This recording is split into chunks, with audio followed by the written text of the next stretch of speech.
Gracias, un saludo muy afectuoso a ti y a nuestra audiencia. Buen jueves. Uno de los elementos que más importaron desde que se constituyó el sistema político mexicano contemporáneo, en la etapa moderna, digamos, que tuvo que ver con el desarrollo precisamente de ponerle al país un diseño que además respondiera, es verdad, a la lógica de ir abriendo el sistema político. Claro, con sus muchas limitaciones, pero con grandes también aciertos, como ir separando cada una de sus ramas efectivas de apoyo y que las bases respondieran en realidad a que el país tuviese un derrotero civil. Es una de las primeras características en donde la parte del poder político se separa del poder militar, por ejemplo, que ahora, por cierto, ahora viene de regreso. Todo aquello que los militares hicieron para separarlo en el sector militar del sector político, ahora justamente es al revés. Todo lo que se separó desde la lógica del general Cárdenas ahora ha vuelto a esas fechas, por eso el retroceso es de ese tamaño. Pero también ha habido muchas oportunidades en el flanco de lo que tiene que ver, por ejemplo, con la oportunidad que tuvimos mucho tiempo los mexicanos para constituir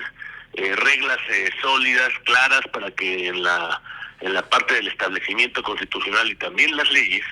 estuviésemos más identificados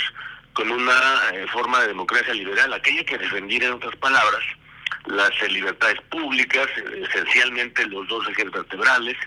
para que toda democracia pudiese ser funcional, digamos en otras palabras, efectiva. Decimos en ciencia política que sea competitivo ese sistema, o sea que la práctica de la competencia política no sea únicamente una retórica, sino que ocurra en los hechos, y básicamente así se desempeñó la última parte del siglo XX, en donde la transición, esa que llamaron transición mexicana a la democracia, tuvo que ver con esa constitución de leyes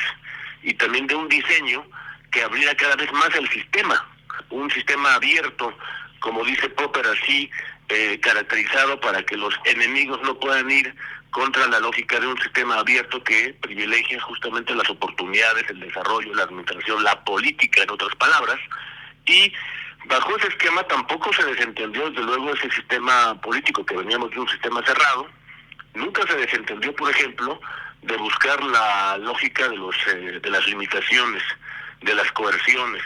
de los candados, y básicamente eso es lo que está ahora restaurándose. Por eso nunca pensamos que sea algo nuevo, desde luego que es algo antiguo,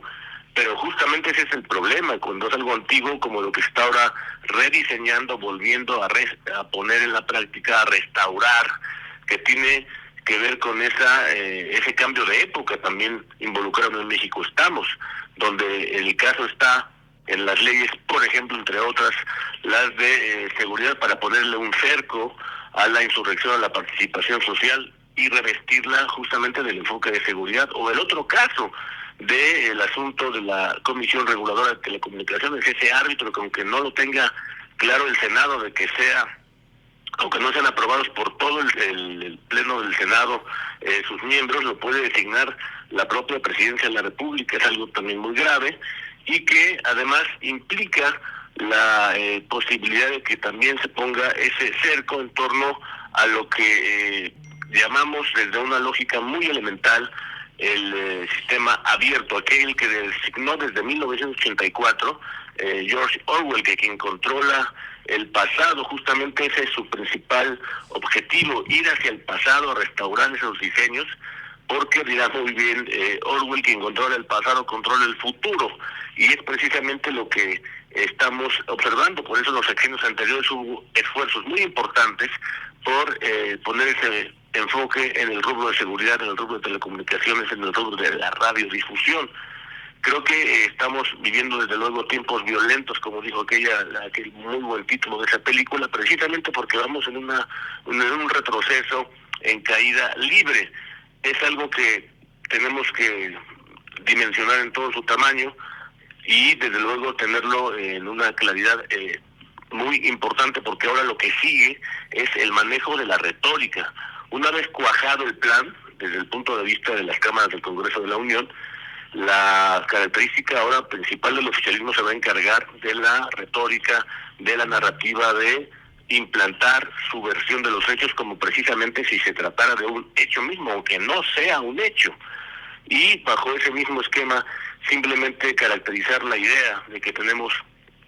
mucho por hacer los mexicanos desde el punto de vista de un enfoque de participación ciudadana para que esto no se extienda, porque la expansión que ya se logra desde la idea de tener ese diseño es precisamente para tener en todo su tamaño un sistema cerrado, un sistema político cerrado. Hay que recordar que simplemente la sentencia es muy clara, que el clásico alemán Friedrich Nietzsche, el punto de vista más importante sobre la retórica. No hay hechos, hay interpretaciones, Teodoro.